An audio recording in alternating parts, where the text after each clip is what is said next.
call. So I don't know whether the whips of other parties wish to. Otherwise, I'm sorry, I can't give the call to the member. You've exercised your right. Are there any other? I'd call it Judy Ngenta. I'm sorry, you're going to have to use the handheld microphone.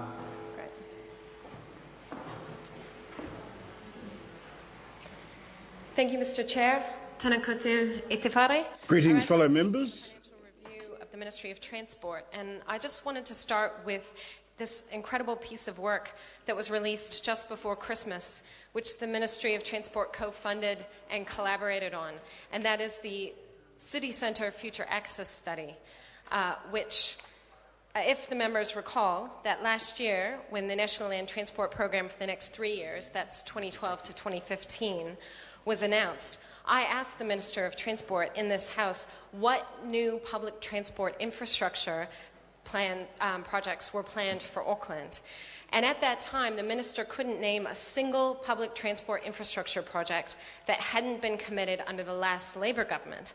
So electrification, station upgrades, the new EMUs that have all been ordered for Auckland, which are highly anticipated and will be very effective, all of that is infrastructure that was committed under a previous government. There's been no new infrastructure projects. So at the time, the Minister answered, because he wasn't able to name any infrastructure projects that are planned any time in the next 10 years that will be funded by this government, he did announce this particular study, which was co-funded by the Ministry of Transport. And of course, the terms of reference were signed off by the Minister himself. And this study, like the 2010 business case before it, and all the very thorough work and studies that ARTA completed since 2006, stated conclusively that the Auckland City Rail Link is an essential piece of infrastructure. It is the only way to meet the needs of growing Auckland, the transport needs of Auckland. It's the only way to keep people and goods moving in the Auckland region and avoid gridlock, such as we saw last week in Auckland, becoming the norm every single day. The government continues to say no, as the Minister is saying right now, to this vital piece of infrastructure that the business community knows Auckland needs. They won't even fund half. Not even half of this piece of essential infrastructure, even though their own studies show it's the only way to avoid congestion. And so it is very ironic, or perhaps willfully ignorant, that the government claims that their motorways of madness, which will suck up the vast majority of transport funding over the next 10 years, will somehow reduce congestion or improve transport efficiency when their own studies show it will do no such thing. So in the National Land Transport Program that was announced last year by the New Zealand Transport Agency, we see that 87% of all the funds on new transport projects are going on road projects, and a tiny portion are going on public transport and walking and cycling, even though those are the most cost-effective ways to meet growing demand. And of course, it is road users and the economy that benefit from investment in public transport, walking and cycling, because that is the best way to reduce pressure on the roads. It is the most cost-effective way to move more people at peak hour.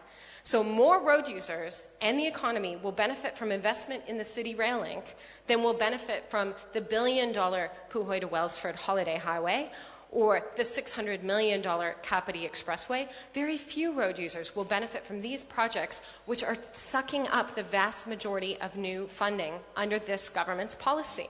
And they're going to borrow. The government is going to borrow and put up fuel taxes to pay for their pet motorway projects, motorways of madness that will only carry a tiny proportion of daily vehicle trips, 4%. And this is not a good use of road users' money. Many road users, especially road freight, will benefit far more from projects that give commuters the opportunity to leave their car at home, because that's the most cost-effective way to reduce peak congestion.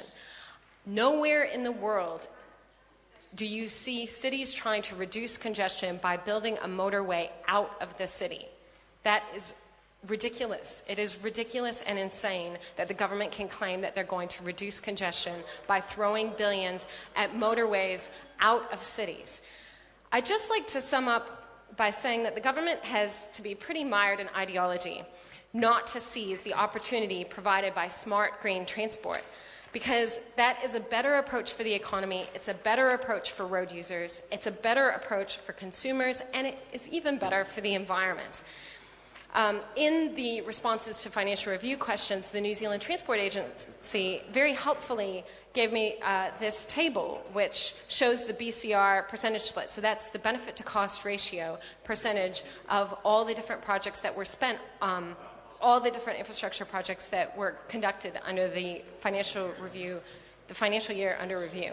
100% of the projects. Is the member taking another call? Yes, Mr. Chair. Oh, no.